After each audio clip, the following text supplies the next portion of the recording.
Horror कहानियां थी। चुड़ैल पार्ट 1।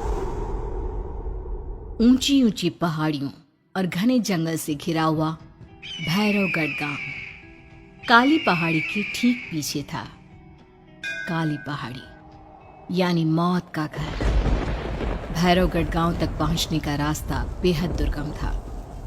लगभग 24 घंटे घने तूफान और तेज हवाओं की वजह से वहां के वीराने माहौल की कहानियां लोगों के दिलों को दहला देती थी।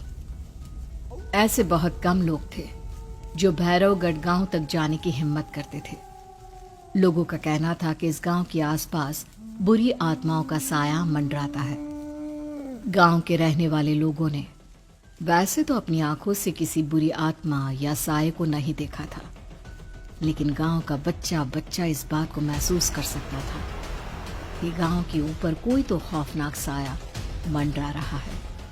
और उसकी वजह ये थी कि उस गांव में जैसे ही कोई लड़का 18 साल का होता, उसके 18वें जन्मदिन की रात ठीक 12 बजे अकस्मात उसकी मौत हो जाती।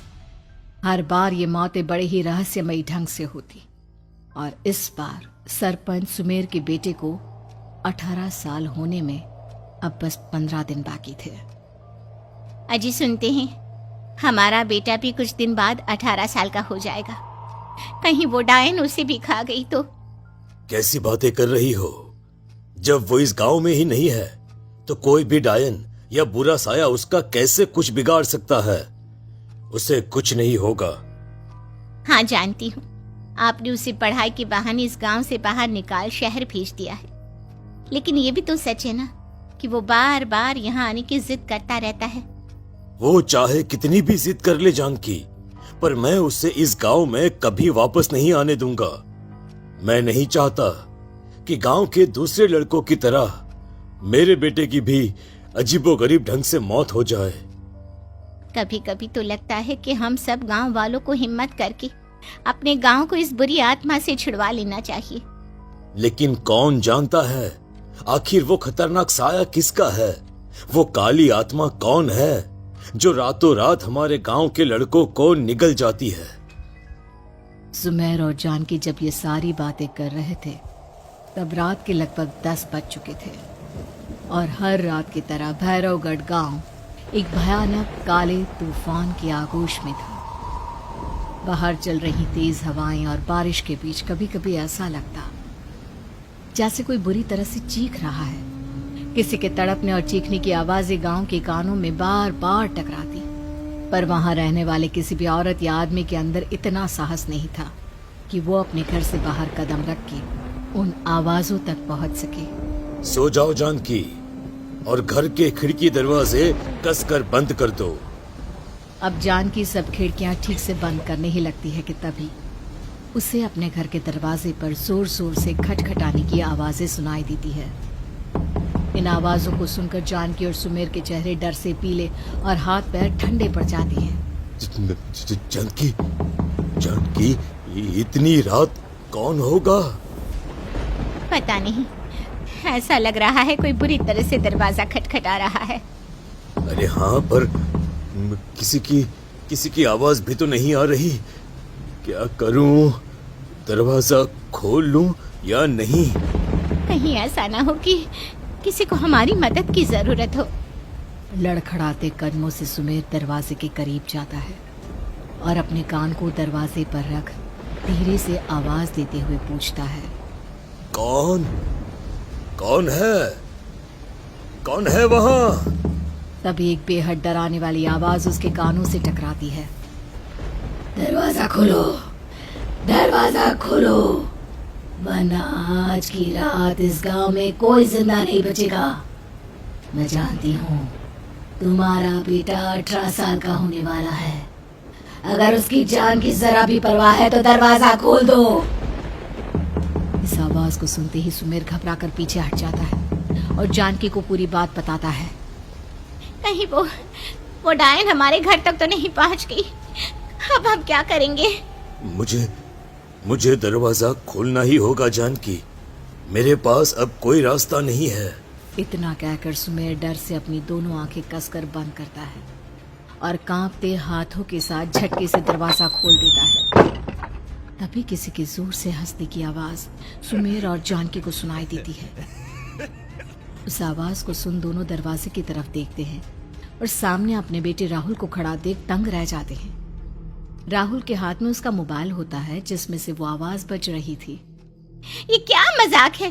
और तू यहाँ, तुझे मना किया था ना गांव में आने को, समझ में नहीं आता क्या? 18 साल का होने वाला है तू। माँ, आप लोग भी पता नहीं किन अंधविश्वास भरी बातों पर भरोसा करते हैं। क्या क्या मैं अपने घर नहीं आ सकता? आप लोगों से नहीं मिल सकता? देख बेटा, हमने तुझे किसी वजह से ही इस गांव से दूर रखा था और यहां आकर तूने अच्छा नहीं किया। चल चल चल, मैं तुझे अभी के अभी वापस शहर छोड़कर आता हूं। ओफो पापा, आप बेकार की बातों से परेशान हो रहे हैं। बाहर इतना तेज अंधड़ तूफान चल रहा है, कहीं जाने की जरूरत नहीं है। मैं बस आप लोगों से मिलने आया हूं, कुछ दिन रहकर चला जाऊंगा। दिमाग खराब हो गया है इस लड़के का, नहीं जानता कि इस गांव में ये सुरक्षित नहीं है। किसने कहा था तुझे यहाँ आने को? ये आवाजें सुन, बाहर से जो आवाजें आ रही है तुझे सुनाई नहीं देती क्या? अरे माँ, जब जोर से तूफान चलता है, तेज हवाएं चलती हैं, तो इसी तरह की आवाजें आती हैं। ये बहुत नॉर्मल है माँ। नॉर्मल होगी तेरे लिए बेटा। 4 दिन शहर में पढ़कर आया है तो अपने माँ बाप की बात नहीं मान सकता। माँ, मुझे अभी बहुत जोरों से भूख लगी है, पहले कुछ खिला दो, और रात भी बहुत हो गई है। हम इस बारे में कल बात करते हैं, ठीक है? राहुल के वापस आ जाने से जानकी और सुमेर की आंखों की नींद उड़ गई थी। खाना खाने के बाद राहुल तो अपने बिस्तर पर जाकर सो गया, लेकिन जानकी और सुमेर पूरी रात उसके कमरे के बाहर पहरेदारी करते रहे। उन्हें पल पल इसी बात का डर था कि कहीं उनके बेटे को कुछ हो ना जाए। रात बीतती है, सुबह का सूरज निकलता है। अब जैसे ही वो राहुल को नींद से जागते देखते हैं तो उन दोनों के दिल को सुकून मिलता है। अरे माँ, पापा, आप अभी तक यहीं बैठे हैं? क्या पूरी रात सोए नहीं? जिनकी जवान बेटी की जान को खतरा हो, उन माँ बाप को नींद नहीं आती बेटा। बेटा, अब तो वापस शहर चला जा। देखो माँ, मैं किसी जरूरी काम से इस गांव में आया हूं, और वो काम पूरा होने के बाद मैं खुद यहां से चला जाऊंगा। काम? गांव में तेरा क्या काम है?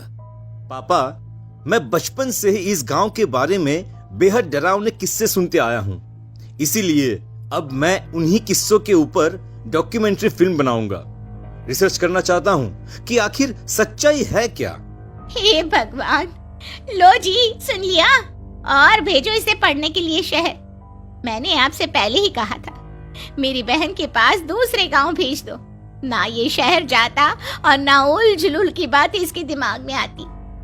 जानकी और सुमेर राहुल को समझाने की बहुत कोशिश करते हैं, पर वो किसी की बात नहीं सुनता और अपना कैमरा लेकर गांव की पास वाली काली पहाड़ी की तरफ निकल जाता है। अब राहुल जैसे ही काली पहाड़ी पर पहुंचता है, उसकी नजर पहाड़ी के ठीक बीचों बीच बनी एक पुरानी झोपड़ी पर पड़ती है। यहाँ भी कोई रहता है क्या? ये इंटरेस्टिंग होगा। राहुल की आवाज पहाड़ों से टकराकर उसके कानों में सुनाई दे रही थी। उसने चारों तरफ का नजारा देखकर वहां की तस्वीरें अपने कैमरे में उतारना शुरू कर दिया। तभी अचानक राहुल ने अपने कैमरे में खींची हुई तस्वीर को जूम करके देखा, और उसमें उसे जो नजर आया वो देखकर राहुल की होश उड़ गए। क्या सचमुच उस गांव के ऊपर किसी बुरी आत्मा का साया था? क्या राहुल की जान बच पाएगी?